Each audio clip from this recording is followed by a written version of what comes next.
Oke, Assalamualaikum warahmatullahi wabarakatuh. Selamat malam, selamat pagi, atau selamat apapun Anda menonton pada video ini. Terima kasih di Talim Ilmiah. Sampai jumpa lagi bersama saya Anwar. Dan pada video kali ini saya akan membahas tentang bagaimana sih caranya supaya kamu bisa menjadi supplier suatu perusahaan. Pastinya buat kamu yang pengen ya punya bisnis gitu ya. Entah bisnis manufaktur atau bisnis supplier atau bisnis pelatihan gitu ya, atau bisnis tentang catering atau bisnis lainnya, pasti pengen banget bisa terdaftar menjadi supplier suatu perusahaan sehingga kita bisa menerima PO pertama kita, lalu kita bisa menerima pembayaran dan mengurus invoice. Itu yang pastinya kita pengen ya. Nah, yang pertama-tama untuk bisa menjalin kerjasama dengan suatu perusahaan, setelah kita kenal gitu ya dengan suatu perusahaan, kita melakukan upaya marketing, biasanya nanti kita akan diminta untuk mendaftarkan perusahaan kita menjadi supplier mereka. Nah, untuk bisa menjadi supplier ini ada beberapa syarat yang harus kita berikan gitu ya, sebagai syarat kita supaya terdaftar di database perusahaan sebagai supplier perusahaan. Setidaknya ada 1, 2, 3, 4, 5, 6, 7. Ada 7 syarat di sini. Ada mungkin setiap perusahaan memiliki peraturan yang berbeda-beda, tapi setidaknya pasti ada salah satu dari 7 syarat ini yang akan menjadi yang menjadi syarat kita untuk bisa mendaftar sebagai suppliernya. Sama seperti kita kalau misalnya mau mendaftar jadi karyawan gitu ya, kan kita harus prepare KTP, harus prepare CV gitu ya, harus prepare KK gitu, harus memiliki ijazah. Nah, supaya kita bisa menjadi supplier sebuah perusahaan, biasanya yang pertama kita itu perlu mengisi form pendaftaran. Setiap perusahaan itu pasti memiliki form pendaftarannya masing-masing. Apa saja sih biasanya yang diminta oleh form pendaftaran ini? Ya, anggaplah kalau mau jadi karyawan, kita kan harus upload CV dulu gitu ya. Harus ngisi form pelamaran kerja. Nah, ini formnya kurang lebih sama. Di sana kita harus diminta nama perusahaan kita apa, yang kedua alamat perusahaan kita di mana, termasuk kode pos, nomor telepon, kota domisilinya di mana. Ketiga, office-nya ada di mana, yang terdaftar secara undang-undang. Jadi misalnya kita terdaftar fisiknya sekarang ada di mana, tapi di akta kita, di akta perusahaan itu ada di mana sih secara hukum gitu ya, di akta perusahaan kita atau di SIUP kita itu alamatnya di mana. Nah, ini perlu disampaikan juga, nanti diminta juga sama di sana alamat email, alamat HP dan kontaknya gitu ya akan diminta. Lalu kalau misalnya kita punya pabrik, kita juga harus memberitahu. Jadi biasanya office sama pabrik itu ada yang satu lokasi, ada yang beda lokasi gitu ya. Nah, ini juga harus didaftarkan. Lalu tanggal daftarnya kapan gitu ya. Lalu kalau misalnya ada, dan kita harus mencantumkan di manakah dokumen-dokumen pendukungnya. Selanjutnya kita harus memberikan apakah bentuk organisasinya apakah perusahaan terbatas atau KPT atau CV atau yang lainnya atau yayasan misalnya, itu harus dituliskan juga. Terus kalau misalnya kita berafiliasi dengan suatu perusahaan induk, kita perlu menyampaikan juga tuh perusahaan induk kita apa. Misalnya kita itu termasuk cabang dari apa grup misalnya gitu ya. Misalnya kan ada MNC Group, terus di bawahnya itu kan ada Okezone, ada TV gitu dan sebagainya. Lalu kalau misalnya kita ada subsidiaris company, bisa dicantumkan juga. Nah, yang penting juga NPWP, makanya kita penting mengurus NPWP. Terus kalau misalnya apakah kita perusahaan pemerintah atau bukan, nanti kita akan ditanyakan. Lalu apakah mungkin perusahaan ini tuh termasuk termasuk grup dari perusahaan customer ini, kayak misalnya gitu ya, majalah majalah atau misalnya Okezone jadi suppliernya RCTI misalnya kayak gitu. Itu kan masih ikatan gitu ya. Itu juga harus biasanya ditanyakan. Terus nama pemilik, identitas pemilik. Lalu akan ditanya juga kayak misalnya nature-nya si bisnis kita itu apa, core bisnis kita apa, apakah manufaktur ataukah dealer ataukah pabrikan gitu ya, atau hanya distributor atau hanya penjual gitu, trader, atau jasa konsultasi atau kontraktor atau mungkin jasa logistik, biasanya ditanyain juga. Terus kita juga akan diminta detail banknya gitu ya, bank kita di mana. Lalu kita akan diminta mungkin kalau misalnya kita akan menerima calon customer kita ini mungkin di Cina gitu atau di mana, biasanya akan diminta juga kode SWIFT, kode IBAN dan sebagainya.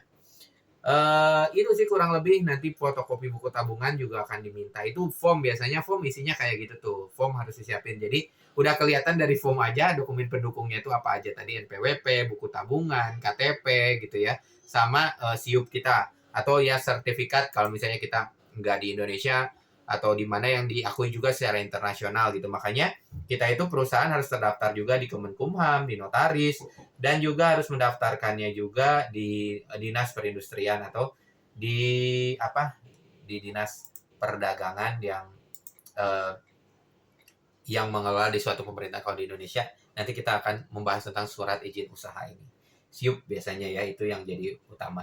Nah, buat teman-teman semuanya, biasanya bentuk perusahaan ya kalau misalnya mau jadi supplier itu harus berbadan hukum ya, baik itu yayasan, CV biasanya atau PT. Nah, itu penting tuh, harus ada sertifikat badan hukumnya apa. Nah, PT ini pasti kan teman-teman tahu ada PT tertutup atau perseroan terbatas tertutup, ada perseroan terbatas terbuka gitu ya, sehingga biasanya TBK gitu, sehingga publik itu bisa menanamkan modal, terdaftar di pasar saham gitu ya, seperti Goto sekarang atau Adaro dan sebagainya. Antam juga itu perseroan terbuka atau Indosat. Nah, apakah perusahaan Bapak Ibu itu terbuka atau tertutup? Atau misalnya PT kosong, ibaratnya kita bikin PT aja dulu tapi belum ada aktivitas bisnisnya. PT perseorangan kah gitu ya, jadi atas nama perseorangan atau join gitu ya. Lalu itu semua diatur oleh undang-undang, salah satunya Undang-Undang Nomor 11 Tahun 2020. Silakan di googling aja tuh. Nah, jadi yang harus dipersiapkan ketika kita akan membuat PT itu, sebelum kita akan membuat PT, pertama kita itu harus mempersiapkan nama PT-nya apa. Ini diatur oleh dan harus terdiri minimal dari 3 suku kata ya, berdasarkan PP 43 nomor PP 43 garis miring 201. Jadi nama PT itu makanya selalu 3 suku kata kalau misalnya nama PT gitu ya. Lalu memilih pengurusnya siapa, pengurus PT-nya, terus mengurus akta pendiriannya di mana. Akta pendirian ini harus didaftar di notaris gitu ya, sehingga bisa memiliki izin legal. Biasanya kalau nggak mau ribet gitu, udah ada kok sekarang yayasan perusahaan yang memang usahanya itu fokus untuk membantu kita nih yang pengen bikin PT. Lalu setelah kita ke notaris, kita juga harus mendaftarkannya ke Kementerian Hukum dan HAM. Dan selanjutnya, jadi kita ke notaris dulu, ke Kemenkumham dan HAM. Setelah kita daftar, PT kita terdaftar di Kemenkumham dan notaris, baru kita akan membuat NPWP perusahaan gitu ya. Ibaratnya kalau tanah itu kan biasanya gitu, ada akta jual beli dulu, NPWP gitu ya, baru kita sertifikat. Nah, ini dulu nih, sertifikat usaha dulu terdaftar di Kementerian Hukum dan HAM, baru kita ke NPWP gitu ya. Dan NPWP ini gak ribet kok, karena kita yang bayar. Dan bisa didaftarkan secara online gitu ya, nggak harus datang langsung ke kantor pajak. Dan selanjutnya NIB atau nomor induk berusaha melalui aplikasi online single submission. Ini ada diurus oleh BPKM ya, Badan Penanaman. Kita nanti cari deh, coba saya lupa namanya BPKM sih di sini. Kementerian Investasi. Kementerian Investasi itu BKPM ya.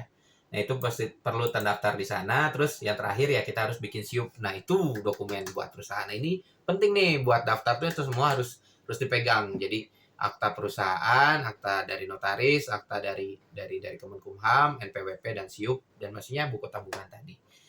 Oke, dan yang kedua, syarat yang terlampir itu kita harus memahami Code of Conduct dan Condition Purchase. Jadi setiap perusahaan itu biasanya akan memiliki kode etik dalam bekerja sama. Misalnya larangan-larangan, misalnya peraturan-peraturan baik yang bersifat umum, misalnya larangan penggunaan tenaga kerja yang yang melanggar HAM, misalnya tidak boleh ada karyawan yang di bawah usia 17 tahun, tidak ada sikap yang diskriminatif gitu ya, nggak boleh misalnya kita melarang suku tertentu untuk bekerja atau agama tertentu, atau misalnya kita harus memperhatikan kesehatan dan kesejahteraan serta keselamatan karyawan. Kita harus menjaga kerahasiaan perusahaan customer kita, harus senantiasa berkontribusi di dalam sustainability atau penjagaan lingkungan. Kita juga harus senantiasa memberikan fair di dalam praktik, seperti dilarang menyuap, dilarang korupsi, dilarang money laundry, dilarang kita memperburuk gitu ya rekan usaha yang lain gitu ya, atau terlalu monopoli terhadap suatu bisnis gitu ya. Terus kita juga harus mengikuti peraturan perusahaan terkait ekspor impor dan juga pajak ya. Kita harus mengikuti peraturan-peraturan tersebut, dan itu biasanya akan dikontrol dengan berupa tanda tangan Code of Conduct ini. Lalu misalnya kita berkewajiban menjaga energi yang renewable, misalnya yang bisa diperbaharui, dan senantiasa memiliki supply chain yang sudah mature, atau kita sendiri punya supplier yang sudah mumpuni gitu ya, dan siap mendukung dalam segi kualitas, mendukung dari segi waktu yang akan kita kerjasama. Itu biasanya norma-norma yang harus kita pahami. Yang ketiga, kita juga harus mengisi tentang kondisi dari pembelian. Kalau misalnya kerja sama-sama customer kita itu seperti apa sih? Nah, yang pertama, kita tuh harus paham terkait order, bagaimana cara kita menerima order. Misalnya kita harus tahu, oh ternyata orderan itu biasanya harus kita terima, lalu kita akan memberikan order konfirmasi berapa. Misalnya ya maksimum 2 minggu setelah kita nerima order, kita wajib memberikan order konfirmasi. Artinya kita ngasih konfirmasi, oh terima kasih ordernya. Misalnya kita terima 1 Januari, kira-kira perlu berapa lama kita baru akan memberikan barang yang mereka order. Itu harus kita bisa komunikasikan dengan baik. Lalu hak-hak kita seperti apa? Misalnya hak kita untuk mendapatkan kalau misalnya kita berhak mendapatkan pembayaran bukan hanya tentang keuangan ya, kalau misalnya tentang software, material, misalnya drawing gitu ya, dan tentang komposisi misalnya, itu juga harus kita taati dan harus diperjelas ketika misalnya kita mulai mau kerjasama dengan supplier. Lalu misalnya termasuk hal-hal yang sifatnya penalti. Nah, ini harus kita perhatikan, misalnya berapa lama, berapa besaran penalti. Misalnya di sini sebutkan 0,3% misalnya, atau 5% gitu ya, dari total kontrak kalau misalnya kita telat ngirim, atau misalnya yang diakibatkan oleh keterlambatan kita. Ini jangan cuma lihat manisnya gitu ya, lihat yang bagian penalti ini yang akan kita tanda tangani di sana. Kira-kira besar penaltinya berapa? Lalu misalnya ada resiko seperti apa penanggungannya, kayak misalnya ada salah transfer, lalu misalnya masalah incoterm kayak misalnya DDP atau XW atau dan sebagainya, itu seperti apa penanganannya gitu ya. Lalu bagaimana cara pengirimannya, lalu bagaimana sistem logistiknya, termasuk bagaimana cara kita menagih misalnya kita udah terima order dan berapa hari sampai kita bisa memberikan invoice. Kayak misalnya kita menerima order nih tanggal 1 Januari, kita memberikan order konfirmasi di tanggal 5 Januari bahwa kita akan ngirim di tanggal 1 Maret. Kita kirim setelah 1 Maret ini berapa hari kita maksimum memberikan invoice. Karena kalau misalnya kita di situ ditulis bahwa kita maksimum invoice dikirim 30 hari setelah pengiriman. Nah, kita harus taat nih, karena kalau terlalu ini bisa jadi celah mereka ini nggak membayar kita karena ternyata invoice kita terlalu lambat diberikan. Ah, itu bisa jadi masalah. Lalu kalau misalnya kita telat, lalu kalau misalnya mereka telat ngirim gitu ya, kita berhak gak nih nuntut mereka? Kalau misalnya, oh paymentnya 30 hari, ternyata customer kita bayarnya 90 hari, ternyata di sini mereka tuh ada subsidi buat kita gitu ya, ada kompensasi buat kita berapa persen, kita perhatikan di sana.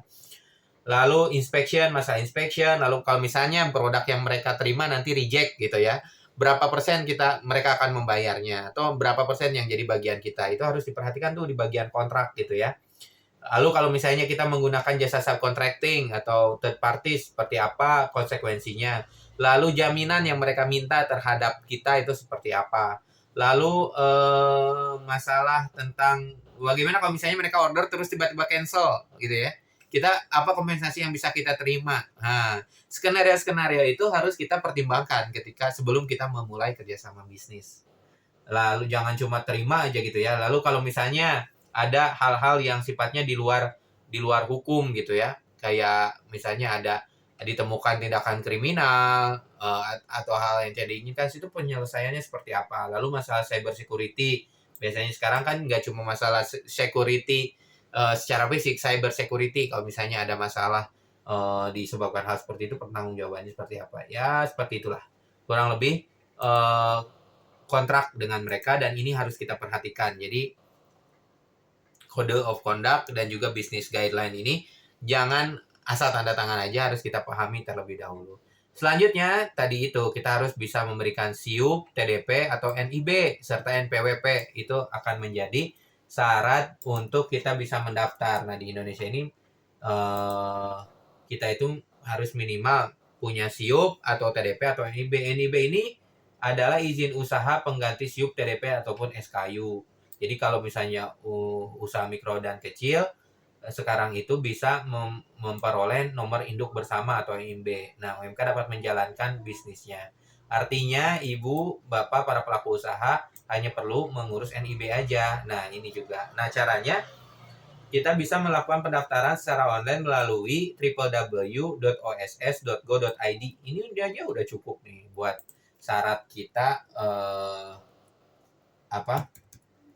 syarat kita untuk mendaftar menjadi supplier. Jadi kalau misalnya nggak sempat ngurus SIUP, TDP, NIB aja cukup. Nah, sekarang OSS ini udah bisa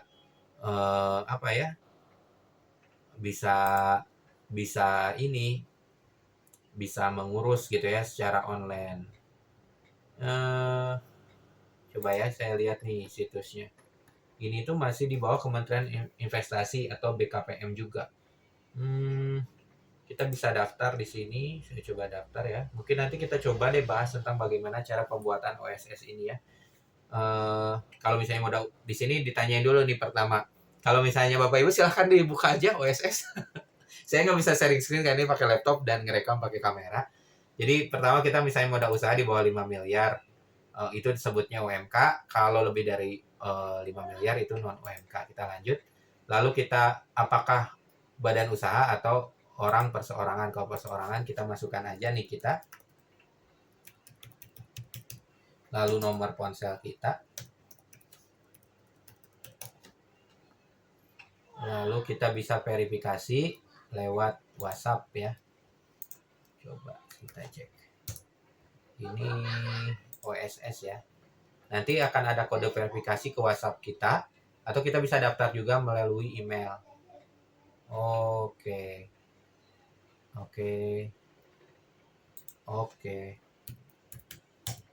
Sahabat saya buka dulu.